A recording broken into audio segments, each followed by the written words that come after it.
তোমার মালিক মৌমাছিকে এ নির্দেশ দিয়েছেন, পাহাড়ের গায়ে গাছের ডালে এবং অন্য কিছুর উপর যা তোমরা বানাও তার উপর নিজেদের থাকার জায়গা নির্মাণ করো।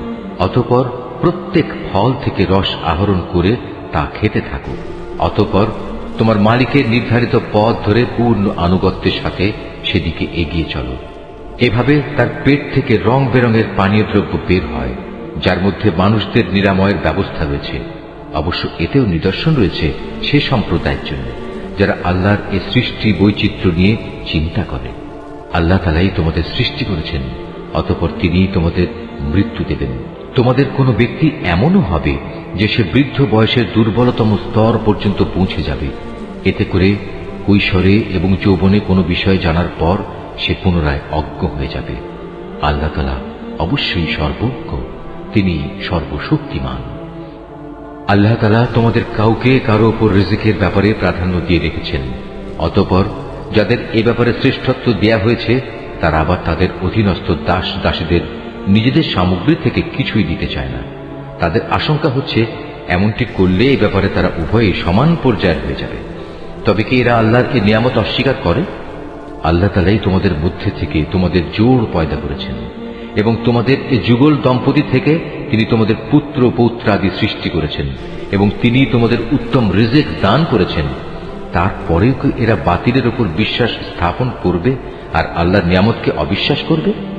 এবং এরা কি আল্লাহ তাআলাকে বাদ দিয়ে তাদের বানানো মাবুদের গোলামি করবে, যাদের আকাশমণ্ডলী ও জমিনের কোথাও থেকে কোনো প্রকার রিজিক সরবরাহ করার কোনো ক্ষমতা নেই? সুতরাং হে মানুষ, তোমরা আল্লাহ তাআলার কোনো সদৃশ্য দাঁড় করিও না। অবশ্যই আল্লাহ তাআলা সব কিছু জানেন, তোমরা কিছুই জানো না। আল্লাহ তাআলা এখানে অপরের অধিকারভুক্ত একটি দাসের উদাহরণ দিচ্ছেন যে নিজে থেকে কোনো কিছু করার ক্ষমতা রাখে না। উদাহরণ দিচ্ছেন এমন ব্যক্তির সাথে যাকে আমি আমার পক্ষ থেকে উত্তম রিজিক দান করেছি এবং সে তা থেকে গোপনে ও প্রকাশ্যে ব্যয় করে চলেছে। তোমরা কি মনে করো এরা উভয় সমান? না, কখনো নয়। সমস্ত প্রশংসা আল্লাহ তাআলার জন্য, কিন্তু এদের অধিকাংশ মানুষই কিছু জানে না। আল্লাহ তাআলা আরো দুজন মানুষের উদাহরণ দিচ্ছেন। তাদের একজন হচ্ছে মূক, সে কোনো কিছুই নিজে থেকে করতে বা বলতে পারে না। সে সবসময় নিজের মনিবের ওপর বোঝা হয়ে থাকে। যেখানেই তাকে সে পাঠায় না কেন সে কোনো ভালো কিছু নিয়ে আসতে পারে না। এ অক্ষম ব্যক্তিটি কি সমান হতে পারে সে ব্যক্তির যে নিজে মুক্ত নয়, বরং সে অন্য মানুষদের ন্যায় কাজের আদেশ দিতে সক্ষম? সর্বোপরি যে ব্যক্তি সহজ সরল পথের উপর আছে। আসমান সমূহ ও জমিনের যাবতীয় অদৃশ্য জ্ঞান একমাত্র আল্লাহর জন্যই নির্দিষ্ট রয়েছে।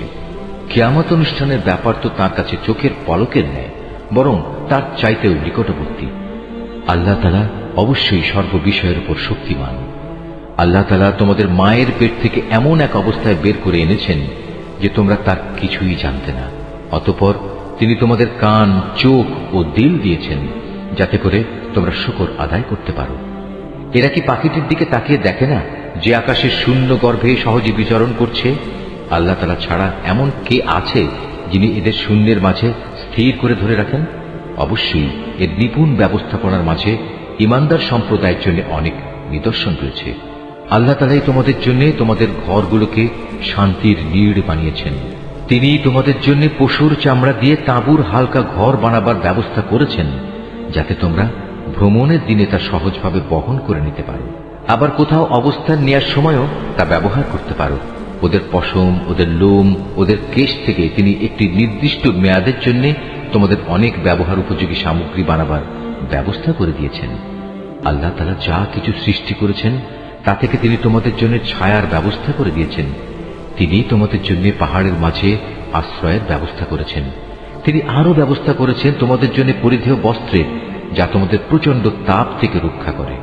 আরো ব্যবস্থা করেছেন এমন পরিধেয় সমূহের যা তোমাদেরকে তোমাদের সমস্যা সংকট থেকে বাঁচিয়ে রাখে।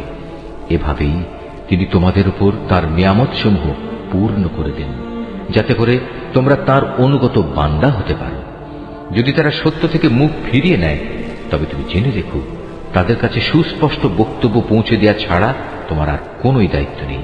এসব লোকেরা আল্লাহ তাআলার নিয়ামত ভালো করেই চেনে, কিন্তু এ সত্ত্বেও তারা তা অস্বীকার করে।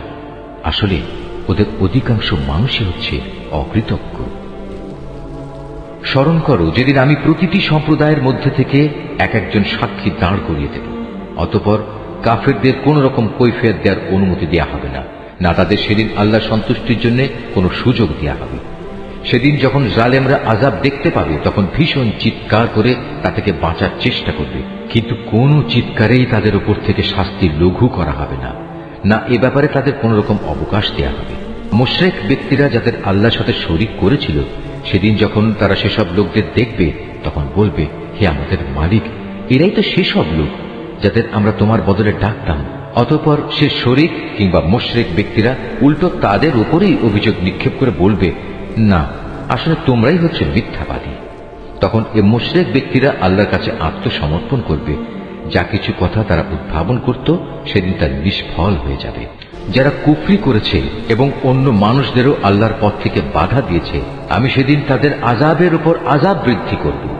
এটা হচ্ছে তাদের সেই অশান্তি ও ফাসাদের শাস্তি যা তারা দুনিয়ায় করে এসেছে। সেদিনের কথা স্মরণ করো যেদিন আমি প্রত্যেক সম্প্রদায়ের মধ্যে স্বয়ং তাদেরই মধ্যে থেকে তাদের উপর একজন সাক্ষী উত্থিত করব, এবং এ লোকদের উপর আমি তোমাকেও সাক্ষী রূপে নিয়ে আসব। আমি তোমার উপর কেতাব নাজিল করেছি। মুসলমানদের জন্য এই কেতাব হচ্ছে দ্বীন সম্পর্কিত সব কিছুর ব্যাখ্যা, আল্লাহর হিদায়াত ও মুসলমানদের জন্য জান্নাতের সুসংবাদ স্বরূপ। অবশ্যই আল্লাহ তাআলা ন্যায় পরায়ণতা, সদাচরণ ও আত্মীয় স্বজনকে দান করার নির্দেশ দেন, এবং তিনি অশ্লীলতা, অসৎ কাজকর্ম ও সীমা লঙ্ঘনজনিত সব কাজ থেকে নিষেধ করেন। তিনি তোমাদের এগুলো মেনে চলার উপদেশ দেন যাতে করে তোমরা এ থেকে শিক্ষা গ্রহণ করতে পারো। যখন তোমরা নিজেদের মধ্যে আল্লাহর নামে কোনো অঙ্গীকার করো তখন তা পূর্ণ করো, এবং একবার এ শপথকে পাকাপোক্ত করে নেওয়ার পর তা ভঙ্গ করো না, কেননা এ শপথের জন্য তোমরা আল্লাহকে সাক্ষী করেছ। অবশ্যই আল্লাহ তাআলা জানেন তোমরা কখন কোথায় কি করো। তোমরা কখনো সেই নারীর মতো হয়েও না যে অনেক পরিশ্রম করে নিজের জন্য কিছু সুতা কাটল, কিন্তু পরে তা নিজেই টুকরো টুকরো করে ছিঁড়ে ফেলল। তোমরা তো তোমাদের পারস্পরিক ব্যাপারে নিজেদের শপথগুলো ধোঁকা ও প্রবঞ্চনার উদ্দেশ্যে ব্যবহার করো, যাতে করে তোমাদের একদল আরেক দল থেকে অগ্রগামী হয়ে যেতে পারে।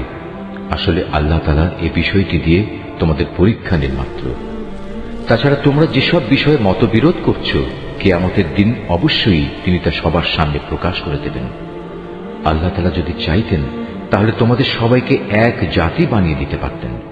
তিনি যাকে ইচ্ছা তাকে বিভ্রান্ত করেন, আবার যাকে ইচ্ছা তাকে সৎ পথে পরিচালিত করেন। তোমরা কি করতে সে সম্পর্কে তোমাদের অবশ্যই প্রশ্ন করা হবে। তোমরা তোমাদের শপথগুলো পরস্পরকে প্রবঞ্চনা করার উদ্দেশ্যে ব্যবহার করো না। এমন করলে মানুষের পা একবার স্থির হওয়ার পর পুনরায় পিছলে পড়ে যাবে, এবং আল্লাহর পথ থেকে মানুষদের বাধা দেওয়ার কারণে এ দুনিয়ায়ও তোমাদের শাস্তির স্বাদ গ্রহণ করতে হবে, এবং আখিরাতেও তোমাদের জন্য থাকবে কঠোর আযাব। তোমরা আল্লাহর নামে অঙ্গীকারকে দুনিয়ার সামান্য স্বার্থের বিনিময়ে বিক্রি করে দিও না।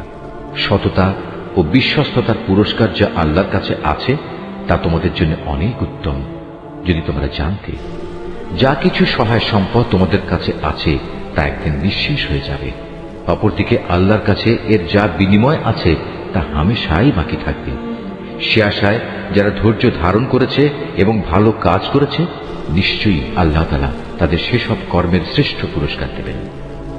তোমাদের পুরুষ কিংবা নারীর মধ্যে যে ব্যক্তি কোনো নেক কাজ করবে এমতাবস্থায় যে সে হবে যথার্থ মোমেন, তাহলে অবশ্যই তাকে আমি দুনিয়ার বুকে পবিত্র জীবন যাপন করাবো, এবং আখিরাতের জীবনেও তাদের দুনিয়ার জীবনের কার্যক্রমের অবশ্যই উত্তম বিনিময় দান করব। অতঃপর তোমরা যখন কোরআন পড়তে শুরু করবে তখন বিতাড়িত শয়তানের ওয়াসওয়াসা থেকে আল্লাহর কাছে আশ্রয় চাও। যারা আল্লাহর উপর ঈমান আনে এবং যাবতীয় কার্যকলাপে তাদের মালিকের উপর ভরসা করে, তাদের উপর শয়তানের কোনোই আধিপত্য নেই। তার সব আধিপত্য তো তাদের উপরই চলে যারা তাকে বন্ধু ও অভিভাবক হিসেবে গ্রহণ করেছে, উপরন্তু যারা তার সাথে শরীক করেছে। হে নবী, আমি যখন এক আয়াত পরিবর্তন করে তার জায়গায় আরেক আয়াত নাজিল করি, অথচ আল্লাহ তাআলা যা কিছু নাজিল করেন তা তিনি ভালো করেই জানেন, তখন তারা বলে, তুমি তো এগুলো এমনি নিজ থেকে বানিয়ে দিচ্ছ। আসলে তাদের অধিকাংশ মানুষই আল্লাহর সূক্ষ্ম রহস্য জানে না। তুমি তাদের বলো, হ্যাঁ, এ কোরআনকে জিব্রাইল ফেরেশতা তোমার মালিকের কাছ থেকে ঠিকভাবেই নাজিল করেছে, যাতে করে যারা আল্লাহর উপর ঈমান এনেছে তাদের তিনি সুদৃঢ় ভিত্তির উপর প্রতিষ্ঠিত করতে পারেন। সর্বোপরি এটা যেন হয় অনুগত বান্দাদের পথ নির্দেশ ও জান্নাতের সুসংবাদবাহী। নবী, আমি ভালো করে জানি এরা তোমার ব্যাপারে কি বলে। এরা বলে, এ কোরআন তো একজন মানুষ এসে এ ব্যক্তিকে পড়িয়ে দিয়ে যায়, অথচ যে ব্যক্তিটির দিকে এরা ইঙ্গিত করে তার ভাষা আরবি নয়, আর এ কোরআন হচ্ছে সুস্পষ্ট আরবি ভাষা। আসল কথা হচ্ছে, যারা আল্লাহর আয়াত সমূহে বিশ্বাস করে না, আল্লাহ তাআলাও তাদের সঠিক পথে পরিচালিত করেন না, আর তাদের জন্যই মর্মান্তিক আযাব রয়েছে। নিজের পক্ষ থেকে কথা বানানো কখনো নবীর কাজ হতে পারে না, বরং এটা হচ্ছে তাদের কাজ যারা আল্লাহর আয়াতের উপর ঈমান আনে না। আসলে এরাই হচ্ছে মিথ্যাবাদী। যে ব্যক্তি একবার ঈমান আনার পর কুফরি করে, যদি তাকে কুফরি বাক্য উচ্চারণ করতে বাধ্য করা হয় অথচ তার অন্তর ঈমানের উপরই সন্তুষ্ট থাকে, তাহলে আল্লাহ তাআলা তা হয়তো মাফ করে দেবেন। কিন্তু যে তার অন্তরকে কুফরির জন্য সদা উন্মুক্ত করে রাখে, তাদের উপর আল্লাহর গজব, তাদের জন্যই রয়েছে মর্মন্তুদ শাস্তি। এটা এজন্যে যে তারা দুনিয়ার জীবনকে পরকালীন জীবনের উপর প্রাধান্য দিয়েছে। আল্লাহ তাআলা কখনো কাফের সম্প্রদায়কে হেদায়েত দান করেন না। এরাই হচ্ছে সেসব লোক যাদের অন্তরে, যাদের কানে ও যাদের চোখের উপর আল্লাহ তাআলা সিল এঁটে দিয়েছেন। আসলে এরা সবাই ভয়াবহ আযাব সম্পর্কে গাফেল। নিশ্চয়ই ওরা পরলোকে ভীষণ ক্ষতিগ্রস্ত হবে। এর বিপরীত যারা ঈমানের পথে নির্যাতিত হওয়ার পর হিজরত করে, অতঃপর আল্লাহর পথে জিহাদ করে এবং বিপদে ধৈর্য ধারণ করে, হে নবী, অবশ্যই তোমার মালিক এ পরীক্ষার পর তাদের প্রতি ক্ষমাশীল ও পরম দয়ালু হবেন। স্মরণ করো যেদিন প্রত্যেক ব্যক্তি আত্মপক্ষ সমর্থনে যুক্তি প্রদর্শন করতে এগিয়ে আসবে। প্রত্যেক ব্যক্তিকেই কানাকড়ি হিসাব করে তার কৃতকর্মের প্রতিফল আদায় করে দেয়া হবে এবং তাদের কারো উপর কোন রকম অবিচার করা হবে না। আল্লাহ তাআলা এমন একটি জনপদের উদাহরণ তোমাদের সামনে উপস্থাপন করছেন যা ছিল নিরাপদ ও নিশ্চিন্ত। সেখানে চারদিক থেকে তাদের কাছে প্রচুর পরিমাণ রিজিক আসত। অতঃপর এক পর্যায়ে তারা আল্লাহর নিয়ামত অস্বীকার করল। ফলে তারা যে আচরণ করে বেড়াত তার শাস্তি হিসেবে আল্লাহ তাআলা তাদের ক্ষুধা ও ভীতির পোশাক পরিয়ে তাদের শাস্তি দিলেন। অবশ্যই তাদের কাছে তাদেরই মধ্যে থেকে একজন রাসূল এসেছিল, কিন্তু তারা তাকে অস্বীকার করল। পরিশেষে আল্লাহর আযাব তাদের জুলুম করা অবস্থায় পাকড়াও করল। আল্লাহ তাআলা তোমাদের জন্য যা কিছু পবিত্র ও হালাল রিজিক দিয়েছেন তোমরা তা আহার করো। যদি তোমরা সত্যি একান্তভাবে তাঁরই গোলামি করো, তাহলে এজন্যে আল্লাহ তাআলার নিয়ামতের কৃতজ্ঞতা জ্ঞাপন করো। তোমাদের জিহ্বা আল্লাহ তাআলার উপর মিথ্যা আরোপ করে বলেই কখনো একথা বলো না যে এটা হালাল ও এটা হারাম। জেনে রেখো, যারাই আল্লাহর উপর মিথ্যা আরোপ করো তারা কখনোই সাফল্য লাভ করতে পারবে না। তাদের জন্য এটা পার্থিব জীবনের সামান্য কিছু সামগ্রী মাত্র। পরকালে তাদের জন্য রয়েছে কঠোর আযাব। হে নবী, ইহুদিদের ওপর আমি সেসব কিছু হারাম করেছি যা ইতিপূর্বে আমি তোমার কাছে বর্ণনা করেছি। এগুলো হারাম করে আমি তাদের উপর কোনো অবিচার করিনি, বরং তারা আমার আদেশ না মেনে নিজেরাই নিজেদের উপর অবিচার করেছে। অতঃপর অবশ্যই তোমার মালিক তাদের ওপর দয়া করেছেন যারা অজ্ঞতাবশত কোনো গুনাহের কাজ করল, অতঃপর অন্যায় বুঝতে পেরে তওবা করল এবং তওবার পর নিজেদের সংশোধনও করে নিল। হে নবী, তোমার মালিক অবশ্যই এরপর তাদের জন্য হবেন ক্ষমাশীল ও পরম দয়ালু। নিশ্চয়ই ইব্রাহিম ছিল একটি উম্মতের সমমর্যাদাবান। সে ছিল আল্লাহর একান্ত অনুগত ও একনিষ্ঠ বান্দা। সে কখনো মুশরিকদের অন্তর্ভুক্ত ছিল না। সে ছিল আল্লাহ তাআলার নিয়ামতের প্রতি কৃতজ্ঞ। আল্লাহ তাআলা তাকে নবুয়তের জন্য বাছাই করেছেন এবং তাকে তিনি সরল পথে পরিচালিত করেছেন। আমি তাকে দুনিয়াতেও প্রচুর কল্যাণ দান করেছি, আর পরকালেও সে নিঃসন্দেহে নেক মানুষদের অন্তর্ভুক্ত হবে। অতঃপর হে নবী, আমি তোমার উপর ওহী পাঠালাম যে তুমি একনিষ্ঠভাবে ইব্রাহিমের মিল্লাত অনুসরণ করো। আর সে কখনো মুশরিকদের দলভুক্ত ছিল না। শনিবার পালন করা তো কেবল তাদের জন্যই বাধ্যতামূলক করা হয়েছিল যারা এ বিষয়টি নিয়ে অযথা মতবিরোধ করেছে। অবশ্যই তোমার মালিক কিয়ামতের দিন তাদের মাঝে সেসব বিষয়ে মীমাংসা করে দেবেন, যেসব বিষয়ে সেখানে তারা মতবিরোধ করত। হে নবী, তুমি তোমার মালিকের পথে মানুষদের প্রজ্ঞা ও সদুপদেশ দ্বারা আহ্বান করো।